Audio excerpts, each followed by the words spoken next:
Power Macs are pretty cool Macintoshes, but you know what's even better than just a Power Mac? Having a working Power Mac that you can actually power up and load macOS. Now, even though this one works just fine because it has a hard drive, this one doesn't. So even though visually it looks like it's from 2002, if you power it up, you're just going to have a question mark folder because, yeah, no hard drive. Now, even though it's not 2007 anymore, I figured, wouldn't it be actually pretty cool to upgrade this system as if it was 2007? Because, I mean, realistically, if you bought this in 2002, chances are you would probably still be using it by then because, at least for this specific configuration, 10.4 Tiger was the newest that it could run, and it was still supported at the time. Even though Leopard was initially being released around 2007 and 2008, this was still a pretty, perfectly viable system to use back then. I guess on the other hand, if you were in the market to buy a Power Mac machine in the first place, you might have also had one of the earliest Intel Mac Pros, so I don't know. But the point is that it's a Power Mac, it was still supported at the time, and you know what else was actually being made in 2007? IDE hard drives. Nowadays, we have a lot more options in terms of storage. That is, if you can even get your hands on a hard drive or RAM or really anything. Back then, you had the option between an IDE drive and a SATA hard drive. If you were really lucky, maybe you could have also had one of the earliest SSDs available. But nowadays, SSDs are basically all over the place. But the cool part about hard drives is that they are still being actively developed and worked on because even though they may not be perfect for everything, these are still a great way to have a lot of local storage. And even though we have a SATA hard drive right here, as well as a SATA to IDE adapter, or I guess IDE to SATA adapter, you could definitely use this within a Power Mac system like that because I actually have one of these inside the Graphite G4, and these are not exactly new technology because this one actually has a date code of 2009, so I guess this was around even when Steve was still CEO. But the point is that nowadays, with a lot of options, almost no one is going to install an IDE hard drive nowadays. Maybe if you still have the original factory drive working inside the system, then yeah, then you are using IDE. But actually upgrading to an IDE hard drive in the first place, it may sound crazy, but honestly, it would actually be a really cool thing to have inside the system. And one of the main reasons why is because this is no ordinary IDE drive. So for comparison, these are pretty contemporary drives for the 2007-2008 model years because this one was manufactured in 2008 and it has a SATA connection. But this one here, it seems like it was made in 2007 according to the date code, back when Maxtor hard drives were still around. It's a Diamond Max 21 drive here and it's 200 gigabytes. A 200 gigabyte PATA hard drive. PATA, IDE, whatever. This one is 250, so this would probably be a pretty common thing to see within a Power Mac G5 or even a Mac Pro. But this would have been a really cool hard drive to have back then because it's basically a slightly more modern hard drive, but it has built-in IDE. So you don't have to use an adapter because, I mean, the IDE connection is right there. And yes, you could install, apart from this, you can also install a PCI to SATA dedicated card within the system, so that way you don't even have to use the IDE bus. But unless you're going for an overkill system, it's also pretty awesome to install a pretty cool hard drive like this because it's 200 gigabytes. For comparison, the factory drive on this was actually upgraded to 80 gigabytes back in 2002, and considering I have SATA hard drives which are actually less capacity than this means that my Windows XP Dell system, which only has an 80 gigabyte SATA drive, is going to have less storage compared to this 2002 Power Mac. Now, one of the biggest problems nowadays is that, first of all, it's not 2007, so you can't exactly go out to the store and buy a brand new IDE hard drive. And secondly, they're just not as common as they used to be because, honestly, I wouldn't be surprised if a good amount of these, even still in working condition, were scrapped, recycled, thrown out because it was seen as inferior technology. Thankfully, we do have these adapters so that way we can still use the IDE bus on hard drive systems like this, but at least I have this one here to show you guys. And even though nowadays it's seen like as ancient, slow, obsolete technology, you got to keep in mind that these systems shipped out from the factory with a hard drive. macOS 10 and macOS 9, of course, and really just, older versions of macOS and Windows were optimized to run on a hard drive in the first place. So even though SSDs are essentially the new hard drive now, these are just as completely usable as they were back then, because it's not like old macOS has slowed down over the years.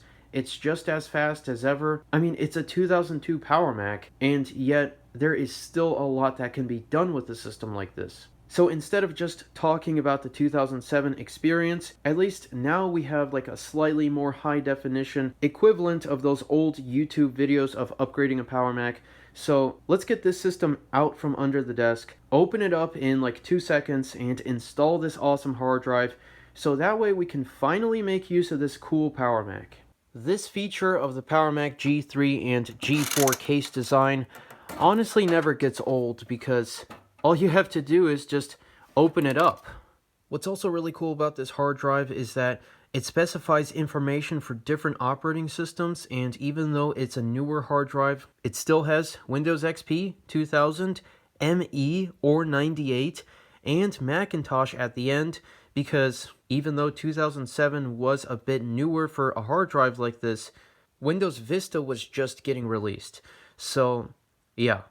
And this is also a 7200 RPM drive, so you pretty much can't get any better than this. Now, even though this is an awesome setup, you could actually make it even better, because imagine having multiple IDE hard drives like this and having it in some kind of RAID configuration, so you could get even more performance out of the IDE bus. And a Power Mac system like this can easily occupy multiple hard drives like this. And I'm pretty sure that there are IDE hard drives which have even higher capacities, such as 500 gigabytes, which is honestly just insane. So even though this is a really cool upgrade, this is definitely by no means the most ultimate upgrade, because there is still a lot more that you can do with a tower system like this. What's really cool about this QuickSilver is that alongside the 2 standard hard drive bays, we also have the fancy one which can hold 2 at the same time. So using this IDE cable and supplying power to the drives, you basically have a built-in RAID array, which is awesome. Of course, it's not going to be used to its maximum potential because we just have the one hard drive, but still, it's really cool to see this with IDE technology. So we just need to remove the hard drive caddy here, and even though it doesn't have any screws within the bracket itself, we do have the screws already on the drive. Now, I just put them here for safekeeping so we don't lose them, but basically we just have 4 standard hard drive screws. And once we install it into this, we just reinstall the bracket and we'll be good to go. Now this is a real hard drive setup. So we have the IDE drive installed in the caddy bracket here. So all we have to do now is reinstall this into the Power Mac. And just like that, our Power Mac now has an actual hard drive. Now, is this awesome or what? Because, dude, actually having a real hard drive here, I mean, even though you can get away with, like I said earlier, the IDE to SATA converter, actually having a proper IDE drive is always going to look awesome. And in theory, you could probably have a hard drive for every single version of macOS that this system supports, because you still have options in terms of having another dual hard drive caddy. And I'm not entirely sure if there's enough clearance for this, but even still, you could also like have 2 macOS installs on one hard drive, or multiple at this point, because even though modern hard drives are not as easy to get as they once were, I'm immune to all of this modern slop nonsense, because, I mean, we've gotten to the point where it actually makes sense to use a hard drive like this, and I'm also using PC 133 RAM, so I don't necessarily need the latest and greatest. So we have power, IDE and the hard drive itself is physically ready for old macOS because at least with these older IDE-based Power Macs, they have a bus limit of 128 gigabytes. Now this issue doesn't exist with the G5 systems because they use SATA, and obviously a newer controller and newer everything. But with this, I've used my Dell Hackintosh as well as a USB to IDE and SATA cable to repartition this, so the first main Macintosh HD partition is set to 80 gigabytes, which is the exact storage configuration that this Mac shipped from the factory. So in a way, it's kind of like returning back to stock form, but we also have the advantage of an extra 120 gigabyte partition, which we can either use for storage or potentially install other versions of macOS. So it's basically like the stock drive, but enhanced. And as for the version of macOS that we're going to be installing, we have a lot of options, but I plan on installing 10.4 Tiger, at least for the initial main OS, because I don't necessarily have a main Tiger machine. And even though this is an 800 megahertz G4, which means I could probably get better performance out of something like, I don't know, 10.3, 10.2, even macOS 9, it should still be just fine for this version of macOS. And besides, in terms of macOS 9, we have this Power Mac right here, which is already set up with macOS 9. And even though this only has a CD rewritable drive, we're actually not going to be using physical media to install macOS 10 because I don't have a CD copy of Tiger, and even though I can make one, I already have the Tiger installer on this external Seagate drive, which has FireWire capabilities, so yeah, I mean, why not use that with a FireWire capable Mac? Now, I want you to see just how easy it is to set up a Macintosh like this. And keep in mind, this is a professional grade system. So to have such ease of use with a powerful and awesome looking machine is that's just incredible. Or I guess I should say, isn't that amazing? So obviously we have power right here because you still need to power up the Macintosh. And then as for video, USB, and power to the monitor as well as the USB accessories, all you do is plug in this one cable, and just like that, you're actually ready to go. And if you want separate speakers, not just the built-in one, you can have these awesome QuickSilver era speakers. Now, I believe these are actually intended to work with the iMac G4 because of the length of the speakers themselves. Of course, you also have Ethernet, FireWire, and USB. And in this case, because we are going to install macOS with FireWire, you just need to plug this in and you're ready to go. It is actually really annoying to see the true capabilities of FireWire and how no one actually used it as an industry standard, even though it was a standard that could be used on both Mac and PC. I still think it's a fantastic connector. It doesn't matter if it hasn't been used in like years or decades at this point, at least with new hardware. It is still a really cool connector, and of course, it was made by Apple themselves. So with everything set up on the G4 side of things, I also connected up Ethernet because you can still natively update Tiger with the built-in software utility, which is just straight up awesome. So now we just need to power up the hard drive, power up the Macintosh.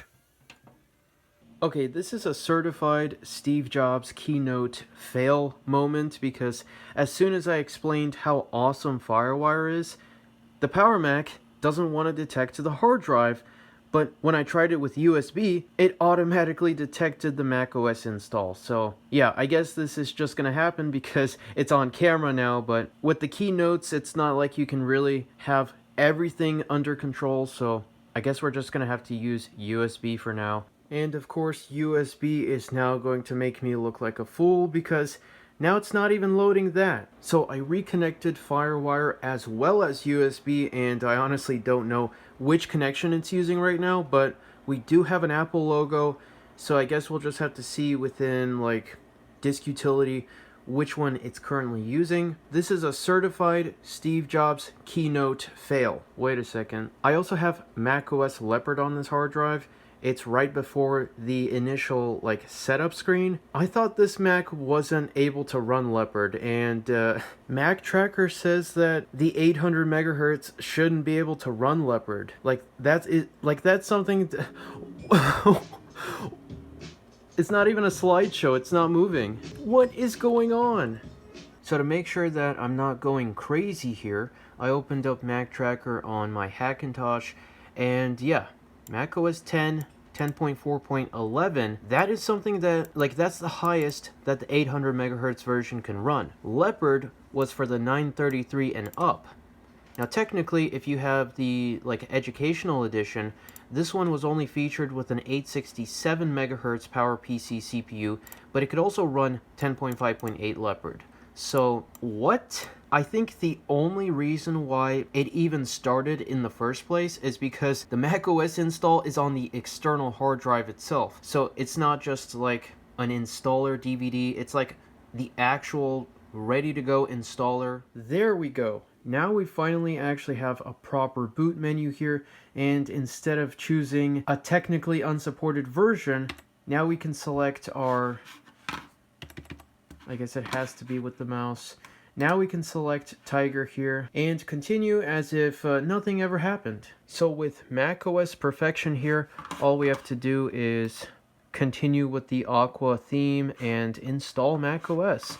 And is this actually off of the USB bus? Because if it is, I guess I'm just going to have to wait a bit more for this to install. Of course, USB. I still don't know why the FireWire drive, or at least the FireWire bus, did not detect this at all, but honestly, whatever. At least this has a real user experience that is, easy to understand and easy to use in the first place. But with this taken care of, we just need to continue. And honestly, this might be a similar experience to a physical media install, because I'm pretty sure these systems did not have USB 2 at the time, which is kind of why FireWire was a really big deal back then. And as for the customize options here, let's just have a full install, because why not? And now I get to do the awesome part of just waiting for this to finish. But at least it is the full install, and it's not like you really have to be dependent on an internet connection. And honestly, it's not that big of an install in the first place, because it's only, a couple of gigabytes. So even though this may seem slow compared to modern solutions, at least at the end here, I know I'm gonna have a usable, stable operating system. Dude, it's iTunes. It's done. So this time we should restart, and unlike the common trend of something finishing and just not working, hopefully this time it will work.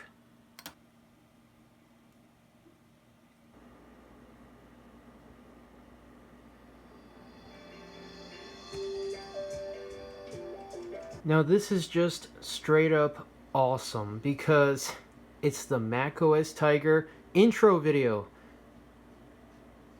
And even though it would be awesome to have the volume up to max, I still need to be kind of careful about copyright. But dude, cube animation, and I also gotta say that the speakers sound fantastic. Honestly, this wasn't even that bad of an install process, because even though it wasn't as fast as FireWire, at least, all I had to do was select install, and it did everything automatically. So here we have welcome. In just a few steps, you can register your Apple product, set up your computer, and sign in for a .Mac membership, which includes a powerful collection of software services specifically designed for your Mac. Now, that would be cool, except for the fact that .Mac hasn't existed. It was a thing when macOS Tiger was still the newest version, but yeah, it's been replaced with Mobile Me and then iCloud, which iCloud is still around, but yeah, this was basically a predecessor to iCloud. But here we can just click on continue. Gotta love the cube animations here. Now we do of course have several other Macs here, but this is going to be a fresh install. And after continuing with this, I mean, your Apple ID does make it easy for one-click purchases from the iTunes Store, iPhoto, and the Apple Store, but again, this is macOS Tiger. So what we're going to do is we will just click on continue, And as for the registration information, we will do a quick Command Q. Now, I think we're going to call this probably something between Power Mac G4 and QuickSilver, because we don't have another QuickSilver, but we do have another G4 machine. Okay, so I think this would make sense. QuickSilver 2002, because that's the model, and the short name is just QuickSilver to make it easier for the account side of things.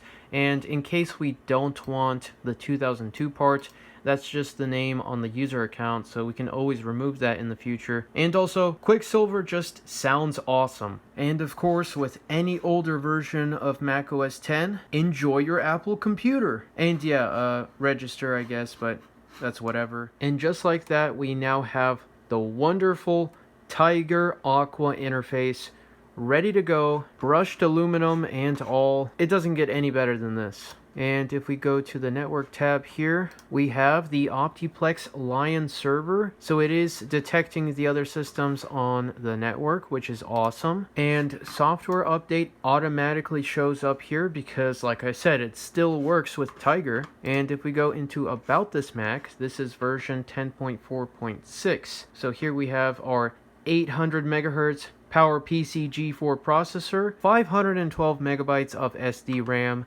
and of course, it's all on our internal IDE hard drive, which is awesome. To go from 10.4.6 up to 10.4.11, it only needs 186 megabytes. The software updates were small compared to newer versions, but yet they actually improved the system in a lot of different ways. And of course, who can forget about the Java updates? So with this, we will just click on Install.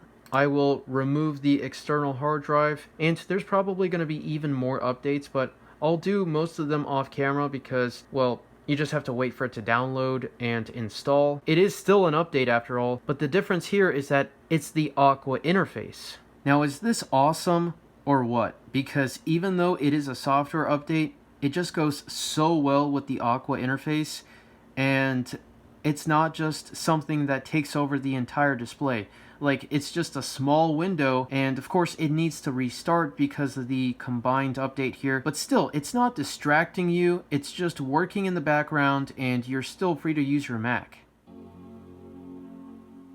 Oh yeah. So the Power Mac itself is up to date, and I wanted to talk a little bit about the software side of things, and also, is 800 megahertz enough for daily usage? Now it looks a bit worse on camera here, but I'm just going to have to adjust the screen brightness once we get into, well, the Mac OS. And we can easily do that by just pressing the brightness control on the display itself. That was not a jump cut, that is how the loading bar went. But here we have Mac OS. Even though I had to restart the system a couple of times, it really wasn't that bad, especially compared to like a Windows installation. So yeah, we have 10.4.11, 800 megahertz Power PC G4 processor with 512 megabytes of RAM. So like I said, software update is up to date. It actually will have a couple of new updates though, but that's also because I've installed some software since then, and it's still able to fetch new software from the servers. And in this case, it's for Final Cut and I believe Compressor. I just haven't installed these yet. So yeah, Compressor 1.2.1, LiveType 1.2 for Final Cut Pro HD, and Soundtrack 1.2. Now, I don't have the entire Final Cut suite installed on this, at least for like the extra features that were installed, because it takes up a decent amount of space. And also, I'm not exactly going to be using this as my main Final Cut machine, but I just wanted to install it in the first place to see how well it would run. And if I remember correctly, this is like Final Cut 4 or Final Cut Pro 4. Now, I've since installed a couple of new applications here. It also has Compressor, Cinema Tools, and I believe some other applications as well. Yeah, Final Cut Pro 4. And check out that user interface. So this is definitely more reminiscent of old Final Cut, because it is old Final Cut. It's not like Final Cut Pro 10. Final Cut Pro 4, I really don't have much to show with this because I tried out some like 640 by 480 resolution files, but the issue is that they were in the MP4 like folder codec thing, so you really need to convert this to .mov, or better yet, use like some kind of FireWire based recording device like mini DV or whatever. So Final Cut Pro, I can see this as being a pretty solid editing machine for obviously not HD content. Maybe with some upgrades you could, but this would definitely be more suited for like the QuickTime era. You can use awesome websites like Cornica here. Well, it's video entertainment for QuickTime users. So I've actually used this to watch a couple of QuickTime videos. So if we open up QuickTime, which is another feature that is really cool about this, you can open up a URL. And the last video I saw was actually, we can go to the web page here. It was 65 Scribes iMac G3 SL video, and because of the size limitations, not exactly sure if it's a QuickTime only thing or if it's based on the website. It's split up into 3 different parts because it's a longer video. You can either watch it in the browser, but you're limited to this window. But if you open it up within QuickTime, what happened last quarter was the special edition was the hit among the 3 hits. Dude, these are really solid speakers. These have very solid sound quality. Like, they go really loud and they have a really clear sound.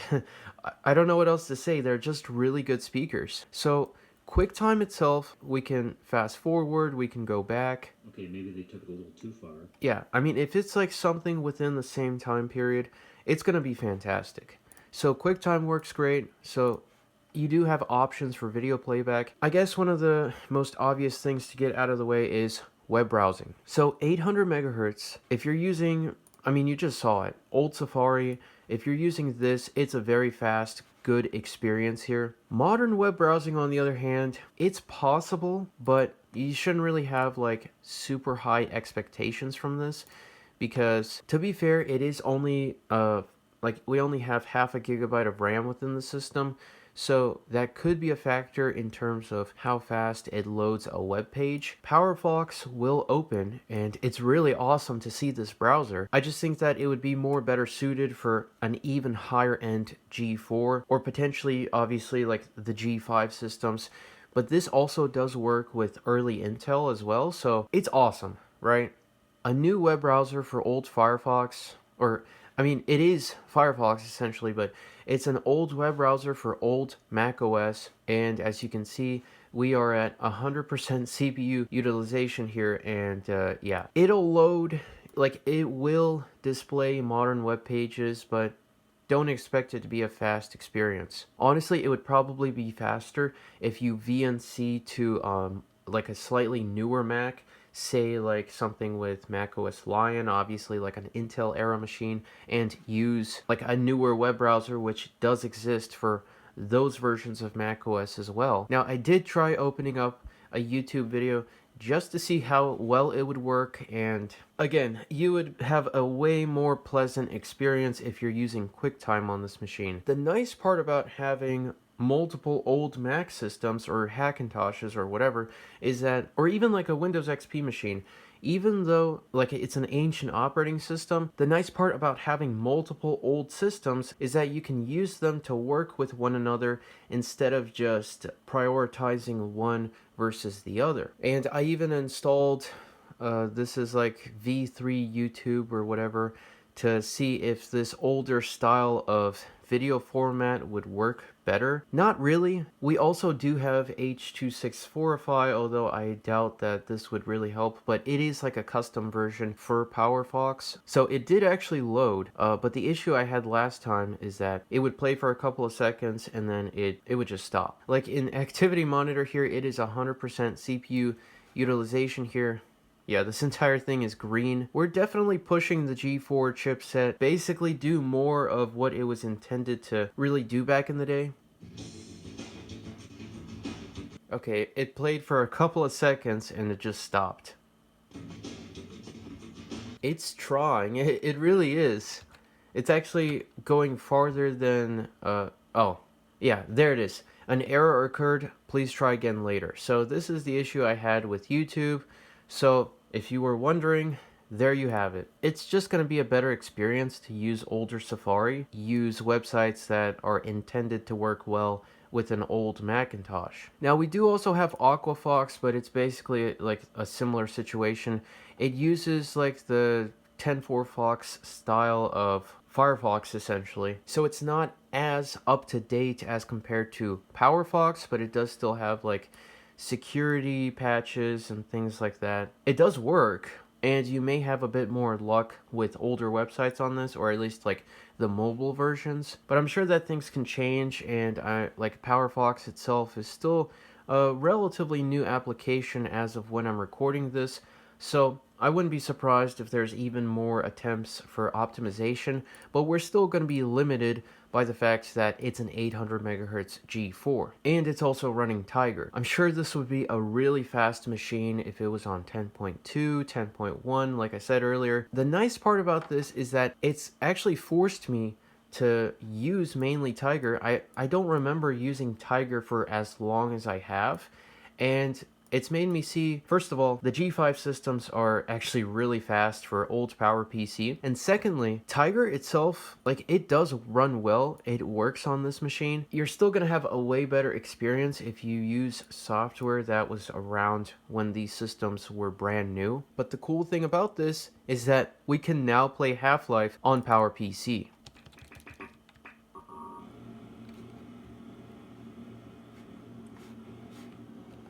The administrator is very concerned that we get a conclusive analysis of today's sample. I gather they went to some lengths to get it. So in case you're wondering why this is a big deal, it was never released for PowerPC back in the day. And as you can see, it is smooth. It's running really well, way faster compared to a modern internet browser. Whenever they started releasing Valve games on macOS, it was already in the Intel era. PowerPC was previous technology, and I think it started with 10.6 when they started supporting it. So you don't just have to use an old like Windows XP or earlier system now. You can use PowerPC for this. This is a rare opportunity for us. This is the purest sample we've seen yet. And potentially the most unstable. No, if you follow standard insertion procedures, everything will be fine. I don't know how you can say that, although I will admit that the possibility of a resonance cascade scenario is extremely Gordon doesn't need to hear all this. Ah, yes, you're right. Gordon, we have complete confidence in you. Honestly, I still can't believe this is real. Future graphics, man. Dude, it's Half-Life. We are Half-Lifing right now. It's probably not a problem. Probably, but I'm showing a small discrepancy. Well, no, it's well within acceptable bounds. Sustaining... Oh, it's probably not a problem, right? No, detected shutdown. It's not... Oops.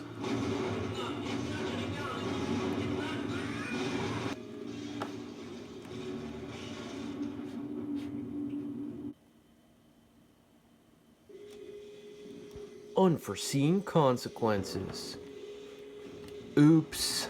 So yeah, Half-Life on PowerPC. Now another really cool thing is that with older iTunes, even going back to something like iTunes 2, you can fix the internet radio functionality, and well, it just works as you would expect it to. iTunes 2, version 2.0.4, it just works.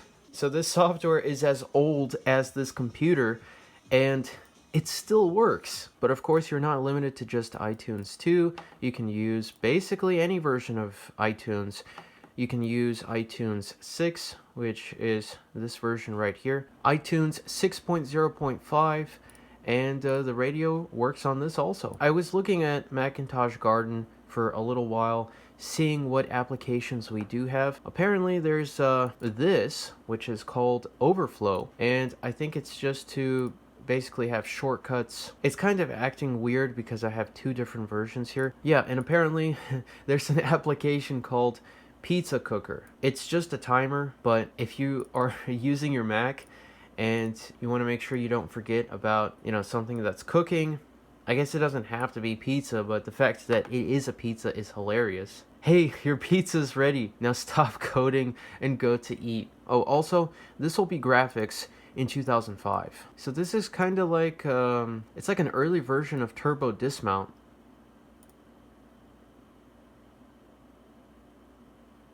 I told you this would be graphics in 2005. Now this right here is a VNC application. It's not exactly the fastest, like most responsive interface, but it does work, and I'm not entirely sure if this is down to like a network connection thing. It probably is, depending on like what system you're using. Mac Tracker, I mean, you gotta have this basically.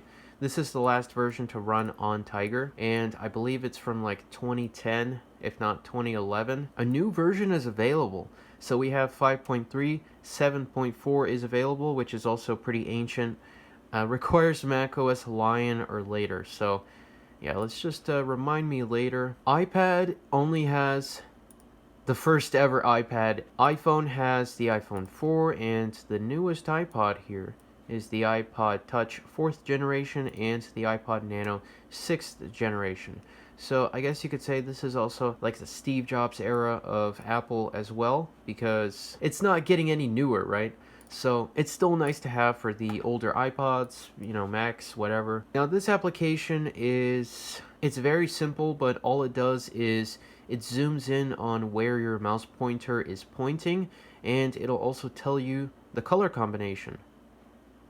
So yeah, there's a lot of simple little applications that were made back in the day, and they still work. Another cool thing is Google SketchUp. Now this was back when, it was called Google SketchUp. This is version 6, which I believe is from like, was it 2008 or 2007? So honestly, I gotta say, if you have the proper software for this, 800 megahertz, you're not even gonna feel that it's slow. So we can make a quick render here. So let's make a rectangle. You can erase this corner right here, and then it becomes like a desk. And then let's make an arc. We can also, let's see, we can make each side slightly, kind of like a desk. So it's just a very rough drawing here, but oh okay, it looks better on this side compared to that.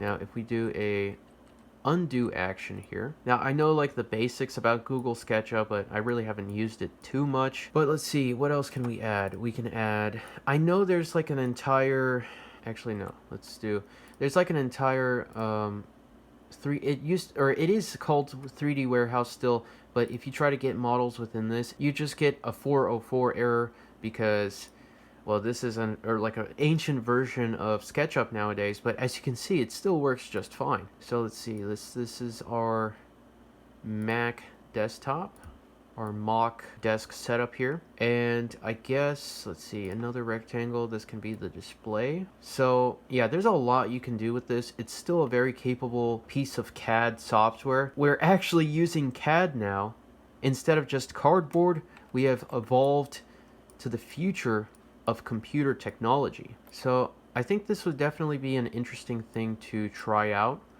And yeah, as you can see, it's not perfect, but maybe we could even design a future desk setup with this, because it still works. I remember there was, whenever 8-Bit Guy had, he was making a new desk setup at the time, and he used Google SketchUp. I wouldn't be surprised if it's this version or a very similar version of SketchUp back then. Was it like an L desk or something? You could basically do something like this, and now you got like a wraparound U-shaped desk. Or you could also just, if you wanted an L desk, and there you go. Actually, you would need to also fix this, delete that, and there you have it. So yeah, this is ancient software running on an ancient Mac, and it still works. You don't need an internet connection, you don't need a subscription, you don't need anything. So let's go ahead and close out of this. Yeah, it just works. What else do I have to say?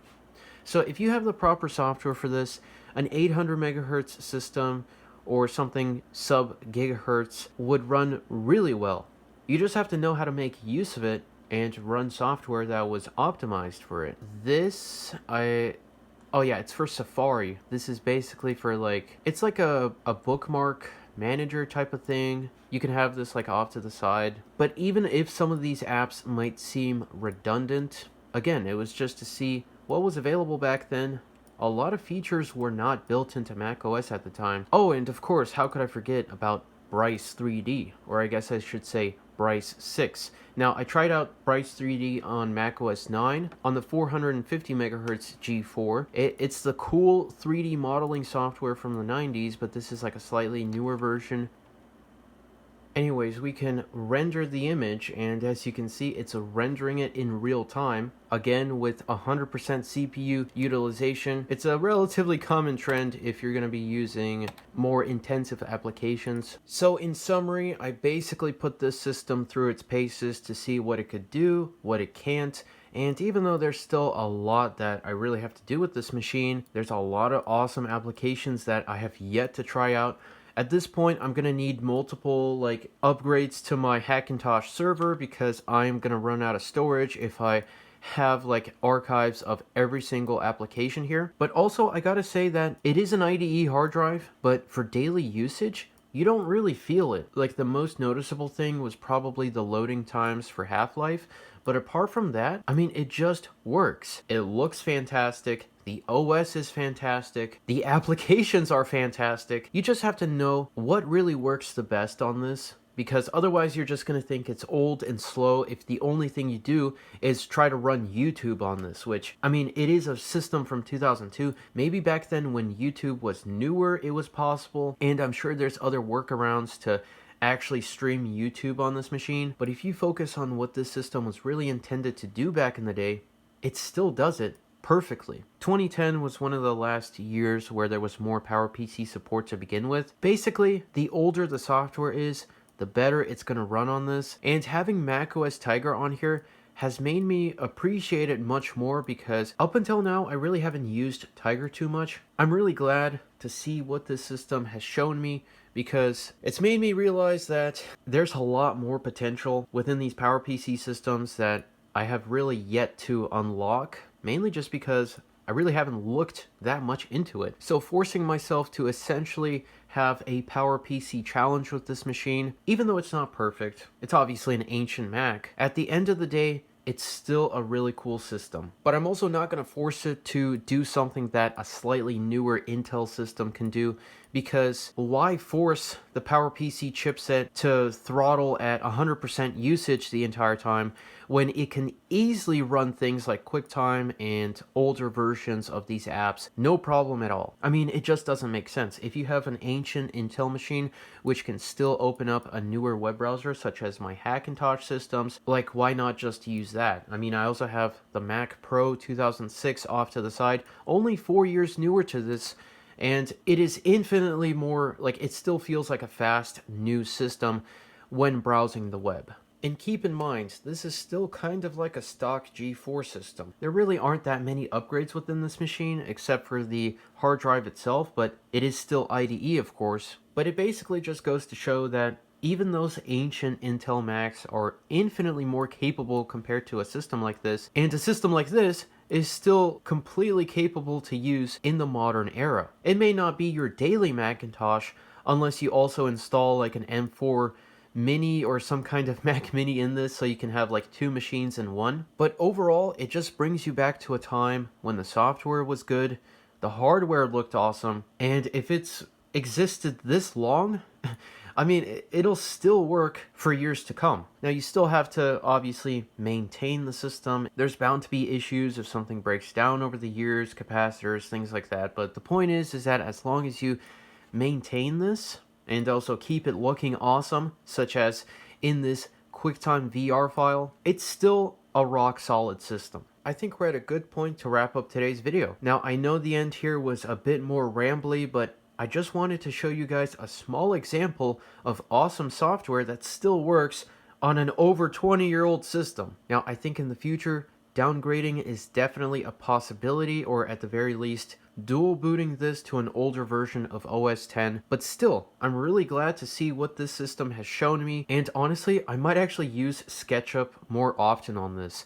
So, like, I'll learn a bit more about how it works, maybe see if I can, like, import some models within it so we can have, like, a better visualization of, you know, cool SketchUp things, and potentially even use it to enhance the entire setup here so we can rearrange things, see how well they work. But with that, if you enjoyed today's video, then consider leaving it a thumbs up, and if you want to see even more awesome content about old Macs, old macOS and applications, and really just awesome old technology, then consider subscribing. And if you've enjoyed today's video, as well as previous videos in the past, we also have a channel membership option.